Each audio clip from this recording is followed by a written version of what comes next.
guru honorer kategori 2 itu memiliki masa kerja sejak minimal misalkan tahun 2004, memiliki SK Kepala Sekolah minimal 1 Januari 2005. Baiklah, assalamualaikum warahmatullahi wabarakatuh. Sobat-sobat calon guru, selamat datang di channel calon guru. Sobat-sobatnya, saya ucapkan selamat bagi teman-teman yang telah lolos seleksi P3K guru yang tahap 1 ya. Nah, sobat-sobatnya, pada video ini kita akan berbagi informasi, yaitu bagi teman-teman yang kemarin bertanya terkait tentang guru honorer kategori 2 itu apa. Nah, kira-kira sejarahnya ada guru honorer kategori 2 itu bagaimana. Nah, di sini kita lakukan pembahasan dikarenakan honorer kategori 2 itu termasuk dari sobat guru honorer yang menerima kebijakan afirmasi ya, yang mana seperti kita ketahui untuk yang memiliki sertifikat pendidik itu afirmasi A, kemudian juga untuk usia itu B, kemudian disabilitas itu C, yang D ini adalah honorer kategori 2. Nah, dapat 10% teman-teman. Nah, pada video ini kita sudah bersama dengan kawan saya, yaitu salah satu mantan guru honorer kategori 2 dulu yang sudah berhasil menjadi CPNS ya, dari guru honorer kategori 2. Kemudian 2014 itu ikut tes CPNS dan keterima. Nah, bagi yang nggak keterima dulu teman-teman, itu ikut tes CPNS dan juga P3K 2019. Ternyata setelah itu masih ada yang tercacar teman-teman dari guru honorer kategori 2 itu. Sampai sekarang di tes P3K 2021 masih digunakan sebagai bahan penuntasan ya untuk honorer kategori 2. Nah, selengkapnya terkait tentang honorer kategori 2 itu apa, perjuangannya bagaimana, kronologisnya, kita akan bertanya kepada kawan kita ini. Oke, kalau menurut Mas Lukas sebagai pelaku dari guru honorer kategori 2 sendiri, aslinya awalnya ada kategori 2 itu gimana Mas dulu itu?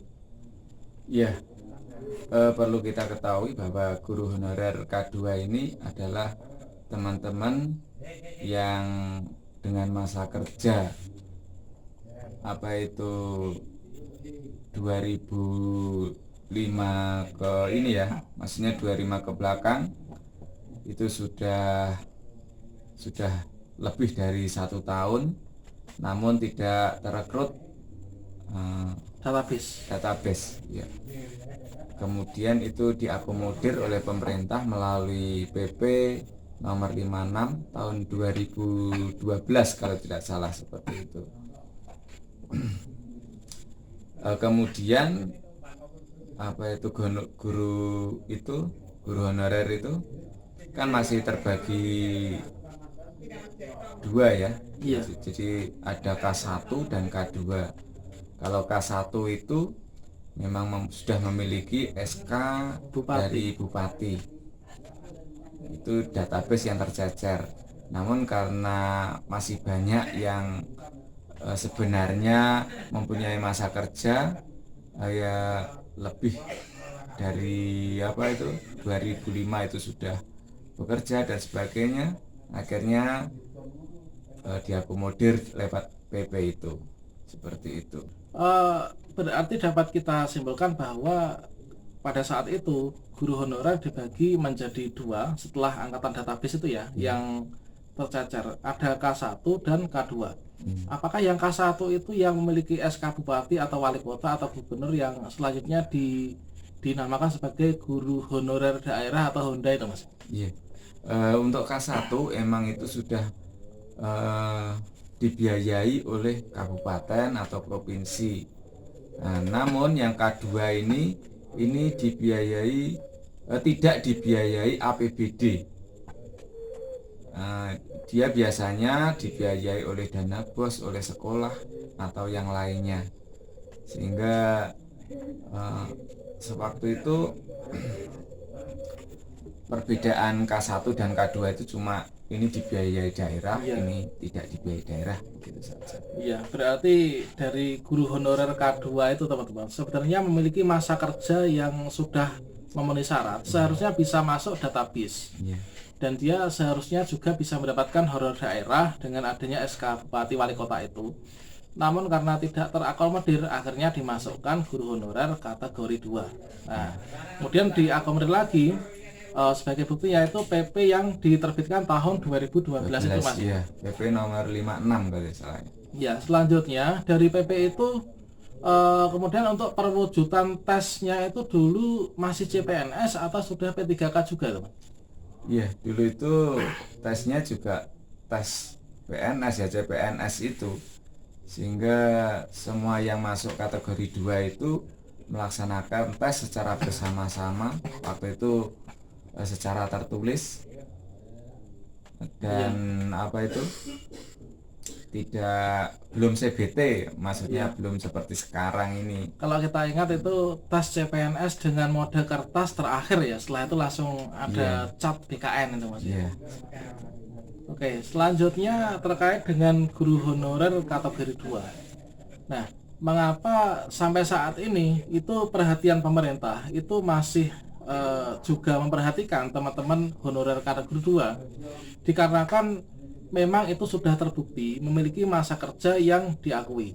Nah, selanjutnya teman-teman juga banyak yang bertanya, kalau misalkan guru honorer kategori 2 itu memiliki masa kerja sejak minimal misalkan tahun 2004, memiliki SK kepala sekolah minimal 1 Januari 2005, itu dikatakan sebagai guru honorer kategori 2 yang terdaftar di BKN. Nah, legalitasnya itu kan yang terdaftar di BKN. Ada teman-teman yang bertanya, saya juga memiliki SK tahun 2004 dari kepala sekolah, tapi mengapa saya nggak masuk K2? Itu gimana Mas penjelasannya? Iya.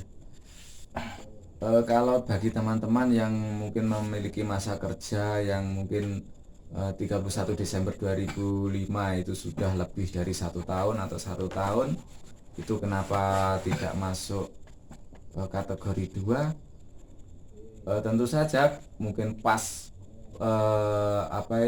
pendaftaran dan sebagainya ini tidak tahu tentang hal ini, karena itu juga dilakukan di kabupaten masing-masing.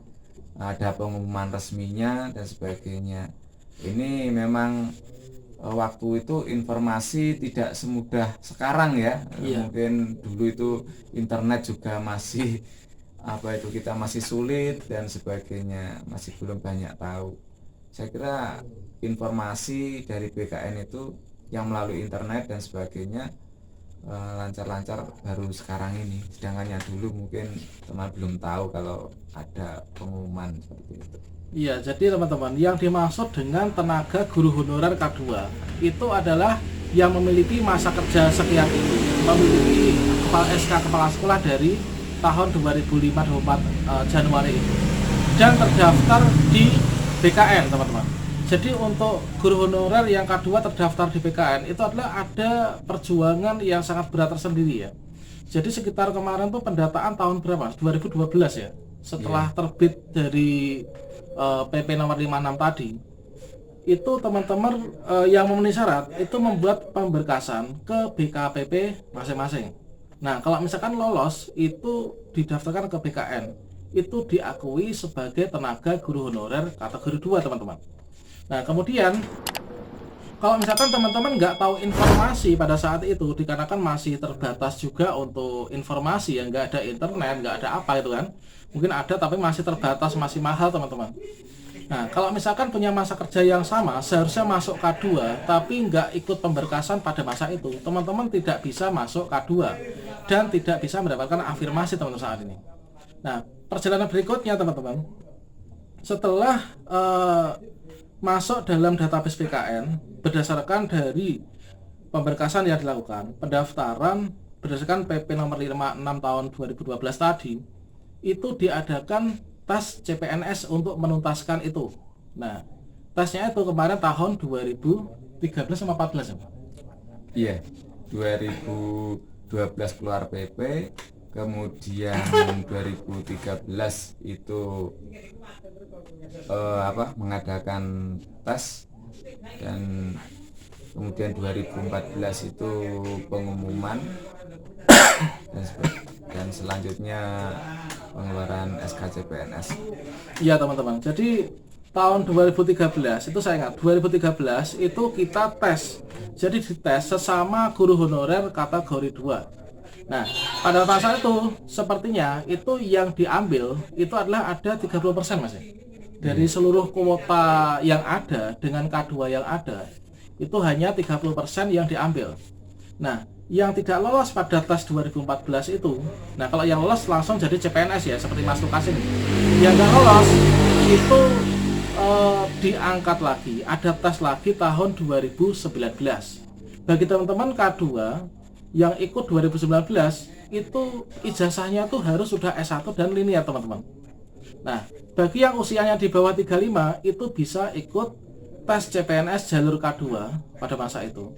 Kalau misalkan yang dia teman-teman yang usianya di atas 35 itu masuknya jalur P3K. Nah itu kalau misalkan lolos 2019 diangkat CPNS, kalau yang P3K lolos diangkat P3K. Kalau misalkan teman-teman yang tidak lolos di tes CPNS dan P3K khusus K2 tahun 2019 ini sampai sekarang masih tercecer. Nah makanya di program seleksi P3K Guru 2021 di sini teman-teman yang masih K2 ex tenaga honorer K2 kalau sekarang dinamakannya, ini diberikan kemudahan yaitu diberikan afirmasi sebanyak 10%. Nah itu teman-teman, itu adalah alur terkait tentang jalannya K2 tersebut. Nah selanjutnya Mas Lukas terkait tentang mungkin teman-teman yang juga termasuk K2 tapi ijazahnya ternyata pada 2019 itu tidak S1, mungkin ada yang SMA, ada yang D2, ada yang penjaga administrasi. Itu bagaimana Mas kira-kira? Ya, kalau menurut saya ke depan itu juga memang harus sesuai dengan kriteria. Maksud saya kriteria dari pemerintah, misalnya untuk guru SD itu harus memang S1. Kemudian hampir tidak ada ya untuk perekrutan dari SMA dan sebagainya. Itu saya melihatnya seperti itu. Nah, jadi teman-teman yang mungkin ini bukan mematahkan semangat, tetapi bagi teman-teman yang masih semangat untuk belajar ya saya sarankan untuk bisa melanjutkan belajar seperti S1. Kita tidak tahu ke depan itu pemerintah tentu kita masih merekrut, hal itu tetap memperhatikan saya kira, sehingga ke depan bisa ikut tes lagi kalau seandainya tidak bisa. Itu. Ya, itulah teman-teman terkait tentang sejarah adanya guru honorer kategori 2 dan mengapa sampai seleksi guru P3K 2021 ya namanya XK2 itu diberikan keistimewaan dalam bentuk afirmasi 10%.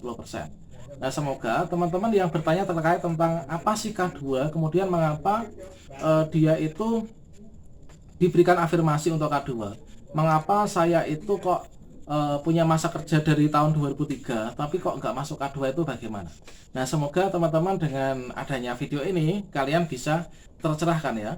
Bagi teman-teman yang tidak lolos tahun ini, jangan khawatir, nanti ada tahun depan insya Allah ya, seperti yang disampaikan oleh Mas Menteri kemarin bahwa ada rekrutmen tahun 2022, termasuk juga dari teman-teman yang tenaga kependidikan, baik itu penjaga, kemudian administrasi, operator dapodik, dan lain sebagainya. Sekali lagi saya ucapkan selamat bagi teman-teman yang lolos tahun ini, tahap 1, tahap 2, tahap 3. Wassalamualaikum warahmatullahi wabarakatuh.